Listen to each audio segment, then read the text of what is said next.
ঘুম ভাঙতে জাঙ্কুকের মায়ের মুখখানা দেখতে পেল। বাচ্চাদের মতো গুটিসুটি মেরে শুয়ে আছে। জাঙ্কুক উঠে যে ফ্রেশ হয়ে তের জন্য ব্রেকফাস্ট বানিয়ে আনলো। রুমে আসতে দেখতে পেল তে খাটে হেলান দিয়ে বসে আছে। ফ্রেশ হয়েছে তে? জাঙ্কুকের এমন কোমল কণ্ঠ শুনে এই জাঙ্কুকের পানে দৃষ্টি নিবদ্ধ করলো। কি তাকিয়ে আছো কেন বলো? তে হ্যাঁ সূচক মাথা ঝাঁকায়। দেন জাঙ্কুকের সামনে বসে তেকে খাইয়ে দিতে চাই, বাট তে খাবে না বলে দেয়। এরপরও জাঙ্কুক কয়েকবার তেকে সাধে। এবার তে বিরক্ত হয়ে জাঙ্কুককে ধাক্কা পারে। এই তরুণ খাবারগুলো সব নিচে পড়ে যায়। জাঙ্কুক রেগে তেকে একটা ফাটিয়ে থাপ্পড় মারে। থাপ্পড়ে তরুণ তেল মাথা ভম্বর করতে থাকে। ভালো ব্যবহার করছি বলে শরীরে অনেক তেল হয়ে গেছে তাই না? তোর জন্য এত কষ্ট করে খাবার বানিয়ে তোকে খাইয়ে দিতে চাইলাম, আর এখন তুই কেন বলছিস তুই খাবি না? তুই এবার রিয়েলাইজ কর যে আমার রাগটা কেন ওঠে। এটা বলেই জাঙ্কুক ফ্লোরে একটা ফুলদানি আছাড় মারল। সাথে সাথে বিবর্ষ হয়ে যাওয়া ফুলদানির এক টুকরো তেল মুখে আঁচড় থেকে দিতে বাদ রাখলো না। জাঙ্কুক তের হাতে ধরে টানতে টানতে নিচে নিয়ে যায়। দেন জাঙ্কুক একে গাইতে বসিয়ে দেয়। দেন জাঙ্কুক তেকে একটা জায়গায় নিয়ে যায়। সেখানে যে টানতে টানতে তাকে একটা রুমে নিয়ে ফেলে দেয়। তে মুখ থুবড়ে নিচে পড়ে। মাথা উঁচু করতে দেখতে পায় তার মা বাবা চেয়ারের সাথে বাঁধা অবস্থায়। তে অস্থির হয়ে তাদের বাঁধন খুলতে গেলে জাঙ্কুক তাকে টেনে সরিয়ে নিয়ে আসে। তুমি তুমি তাদেরকে এইভাবে বেঁধে রেখেছো কেন জাঙ্কুক? তারা কি দোষ করেছে? তারা কি দোষ করেছে শুনতে চাস? তোর মম আমার ড্যাডির সাথে 5 বছর যাবত রিলেশনে ছিল। তোর মম ছিল একজন ড্রাগ ডিলার, ঠিক তোর মতো। আর এদিকে আমার ড্যাড ছিল একজন পুলিশ অফিসার। 5 বছর রিলেশন করার পর তার হুঁশ এসেছিল যে সে একজন পুলিশ অফিসারের সাথে রিলেশনে আছে। যদি সে তাকে কোনোভাবে ধরে ফেলে তখন কি হবে? তাই তাদের বিয়ের দিন তার আপন যমজ বোন সিয়কজিনকে বিয়েতে বসিয়ে তার আরেক নাগরের সাথে হাত ধরে পালিয়ে যায়। কি তাই না মিসেস জিন? রিলেশনে থাকা অবস্থায় আমার ড্যাড তোর মমের বাসায় অনেকবারই যেত। তখন আমার মম আমার ড্যাডকে ভালোবেসে ফেলে, তাই সেটাই সুযোগ বুঝে আমার ড্যাডির সাথে আমার মমের বিয়েটা দিয়ে দেয়। যমজ বোন বলে আমার ড্যাড বিয়ের দিন কিছুই বোঝেনি। পরবর্তীতে তিনি যখন বুঝতে পেরেছিল যে কতটা ভেঙে পড়েছিল সেটা বোঝানোর মতো না। আর তোদের মতো মানুষজনরা বুঝবে কি করে? এটা বলে জাঙ্কুক জিনের মুখের কষ্টটা টান দিয়ে উঠিয়ে ফেলায়। আপনি কি জানতেন আমার ড্যাড আপনাকে কতটা ভালোবাসতো? আপনার তো সাহসই নেই। আপনি সাহস করে আপনার সত্যটা বলেই দেখতেন, কিন্তু না, আপনি আপনার মতো একজন ড্রাগ ডিলারের হাত ধরে পালিয়ে আসলেন। আপনার এই কাজের জন্য আপনার যমজ বোন যে কি পরিমাণ নির্যাতিত হয় আপনি কি তা জানেন? জানলে হয়তো বা কাজটি করার সাহস পেতেন না। আমি বড় হওয়ার পর আমার ড্যাড যখন আমাকে সবকিছু খুলে বলে, ঠিক তারপর থেকেই আমি আমার মমকে হেট করতে থাকি। কজ আমার মনে হয় আপনি আমার ড্যাডির সাথে চিট করার পরেও যদি কেউ তাকে বিয়ে না করতো তাহলে অন্তত সে নিজেকে সান্ত্বনা দিতে পারতো যে সে আপনারই ছিল, আপনারই আছে। আচ্ছা বলুন তো, আপনিও কি ভালো আছেন? এটা বলার সাথে সাথে জিনের চোখে যেন সারা রাজ্যের কষ্ট নেমে আসলো। জিন একদম চুপ হয়ে গেল। এর জন্যই হয়তো বা মানুষ বলে, ভাবিয়া করিও কাজ, করিয়া ভাবিও না। এই বোকামি তো আমার ড্যাডের খুব কাছের শত্রু। শুধুমাত্র আমার ড্যাডকে কষ্ট দেওয়ার জন্য আপনাকে সে বিয়ে করেছে, কিন্তু সে কি আপনাকে হ্যাপি রাখতে পেরেছে? দিনের পর দিন নির্যাতন, মারধর, যেগুলো কিনা আপনার মেয়েও জানে না। এখনো শান্ত নয়নে তাকিয়ে আছে। আপনি কি জানেন আমি আপনার মেয়েকে বিয়ে করেছি শুধুমাত্র আপনার মেয়েকে কষ্ট দেওয়ার জন্য। সে প্রেগনেন্ট হয়েছিল, কিন্তু আমি তার বাচ্চাকে মেরে ফেলেছি। সে আবার আমাকে ভালোবেসে ফেলেছে, বাট আমি তাকে প্রত্যাখ্যান করছি। এবার হঠাৎ করে জাঙ্কুক তার গান দিয়ে মুগামকে শুট করে দেয়। মুখে কষ্ট দেওয়ার জন্য মুগাম কোনো ধরনের শব্দ করতে পারছে না। গলা কাটা মুরগির মতো সরবর করতে করতে সে তার জীবন হারায়।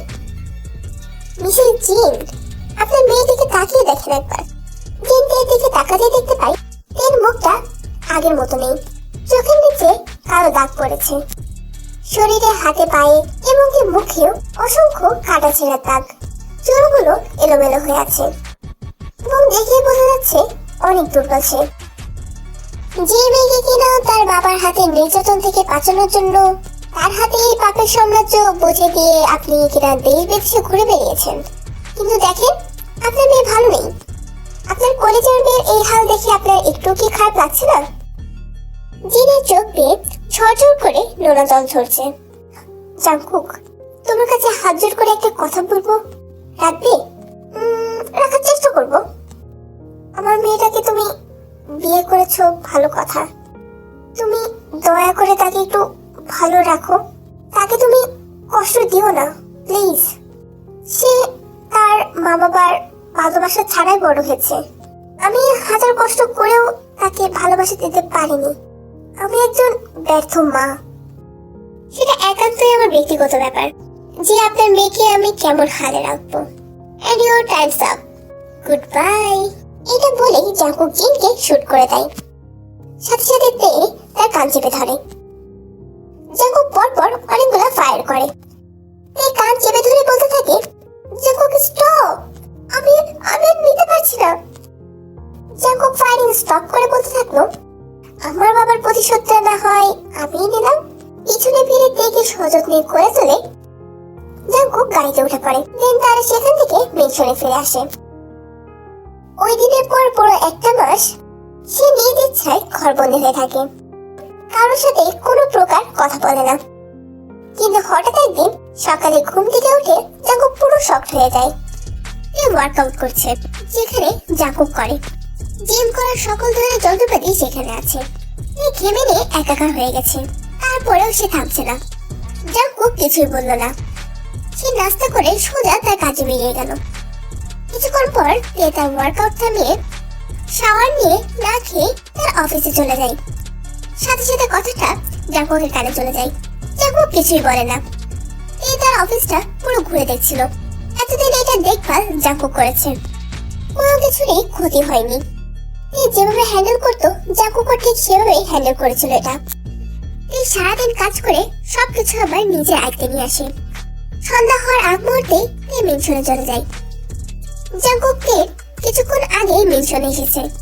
সে ঢোকার সাথে সাথে জাংকুক প্রশ্ন শুনে মারে, কোথায় গিয়েছিলে? অফিসে। আর পারমিশন দিয়েছি? Who are you? আমি ওর husband. I don't accept it. Oh really? Yeah. এটা বলেই জাংকুককে আর কোনো কথা না বলতে দিয়ে সে সোজা শাওয়ার নিতে চলে যায়। দিনে এই মেয়ে কয়বার গোসল করে? পরদিন সকালে বন্ধুকে গুলি ছড়ার আওয়াজে জাংকুকের ঘুম ভেঙে যায়। জাংকুক বেলকনি দিয়ে তার বাগানে উঁকি মারতে দেখতে পায় সে তার সব ধরনের বন্দুক দিয়ে ফায়ারিং করছে। মূলত অনেকদিন গান চালানো হয় না বলে সে জাংকুকের সকল ধরনের গান বের করে প্র্যাকটিস করছে। জাংকুক বাগানে তের কাছে যেয়ে বলল, এতগুলা বুলেট যে খরচ করছো এর টাকা দেবে কে? জাংকুকের কথা শোনা মাত্র সে জাংকুকের দিকে গান তাক করলো। জাংকুক ভয় পেয়ে তার দুই হাত উঁচু করলো। আমি তো তোমাকে কিছু বলিনি, তাই না? তোমার যা মন চায় তাই করো, কোনো সমস্যা নেই। এই পরপর অনেকগুলো গুলি জাংকুকের দিকে ছুড়লো। সে ইচ্ছাকৃত ভাবে জাংকুকের চারপাশ দিয়ে গুলিগুলো ছুটছিল। একটা গুলিও জাংকুকের গায়ে লাগেনি। সে মূলত এটাই চাচ্ছিল। জাংকুকের দিক দিয়ে গান সরিয়ে নিলে জাংকুক হাঁপ ছেড়ে বাঁচল। Time skip. সে ওয়ার্কআউট করছিল আর এদিকে জাংকুক এক দৃষ্টিতে তের দিকে তাকিয়ে থাকে। সে অনেকক্ষণ ওয়ার্কআউট করার পর যখন রুম থেকে বের হয়ে আসবে তখন জাংকুকের সামনে এসে বলে, কি মিস্টার, প্রেমে টেমে আবার পড়ে গেলেন নাকি? তুমি তো আমার প্রেমে পড়েছিলে। আমি কারো প্রেমে পড়ি না, আমি জাস্ট বেবিটাকে বাঁচাতে চেয়েছিলাম, আর এসব প্রেম টেম আমার দ্বারা পসিবল না বলেই সে সেখান থেকে চলে গেল। Time skip. বিকালের দিকে সে রুমে বসেছিল। ঠিক এই সময়ই বাইরে থেকে অনেক মারামারি আওয়াজ আসছিল।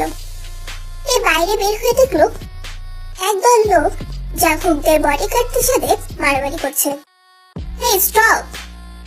সবাই তের কথাই থেমে গেল। Who is the leader of your group?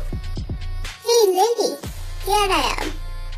The group leader is in front of everyone, but you are hiding of everyone. Lol. Hey, what do you mean?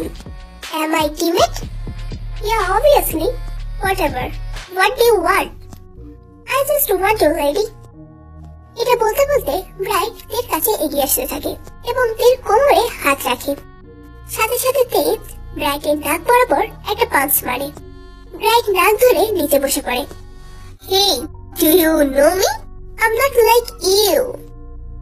Don't you know that your two brothers and sister were killed by me? You were Bright, am I right? Bright উঠে বসে তেকে প্রতিহত করার চেষ্টা করে, কিন্তু তে দমে থাকার পাতি না, ব্রাইটের সাথে ফাইট করতে থাকে। ব্রাইট কোনোভাবে তের সাথে পেরে উঠছিল না। তের হাতে সবসময় একটা হিডেন নাইফ থাকে। সুযোগ বুঝে হিডেন নাইফ দিয়ে ব্রাইটের গলায় একটা টান দিয়ে দেয়। ব্রাইট গলা কাটা মুরগির মতো লাফাতে থাকে। এতক্ষণ ব্রাইটের বডিগার্ডরা দাঁড়িয়ে ছিল, কিন্তু এটা দেখার পরপরই তারা তের দিকে এগিয়ে আসে। তে এবার গান দিয়ে সবার সাথে ফাইট করতে থাকে। জাঙ্কুকের অনেক বডিগার্ড থাকায় তারা পেরে উঠছিল না। কয়েকজন মারা যায় এবং কয়েকজন পালিয়ে যায়। তে ব্রাইটের মুখটা বিকৃত করতে থাকে। এর কাজ শেষে তে যে পায়ের উপর পা তুলে বসে পড়ে এবং ডেভিল একটা স্মাইল দেয়। জাঙ্কুকের একটা বডিগার্ড ভয় ভয়ে তেকে বলল, ম্যাম, ক্লিন করে ফেলবো?